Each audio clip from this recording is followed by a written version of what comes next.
Rais wa Kenya William Ruto ari nthiguruni ya Switzerland na arariritie kwairithia RIERA RIERA ngui kenda kumbithia utungata buthira bwita na mbere bubo ya Ruto orore ndiongene antuku icile nthiguruni u auwite kioto kariti ngui kiringithia bara bandiki na bara batena ngui. The ILO system is worker-oriented in that it primarily represents workers' interests. Yet, labor rights are affected by both employment and unemployment. It should concern us very deeply that unemployment rates in Africa are some of the world's highest, with many countries reporting between a quarter and a third of their populations not engaged in secure, productive employment. As we speak about matters pertaining to work, we must also speak about the millions of jobless people whose voices cannot be heard at a conference like this.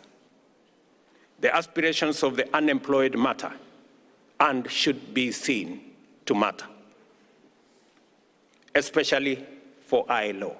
Social justice for all makes it imperative to expand the social dialogue from the tripartite model, I suggest, to a four-sided forum of workers, the unemployed, employers, and government.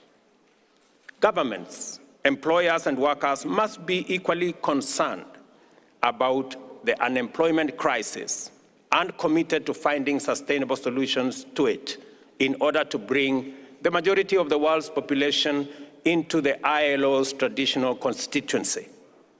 Majority of the world's unemployed people live in the global south, and especially in the continent that I come from. On average, Africa invests 30% of its annual budgets, or $150 billion, on educating and training of its youth and workforce.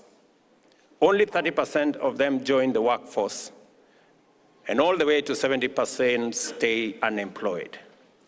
What a waste.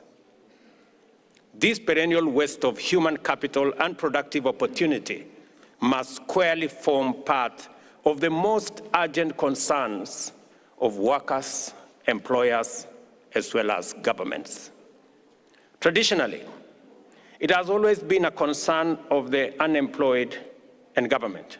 I believe we will score serious breakthroughs when we incorporate unemployment and the unemployed into the social dialogue, and therefore suggest that for social justice to become a reality and for this World of Work Summit to live up to its description, we must expand the scope of social dialogue to bring these millions of jobless people to work.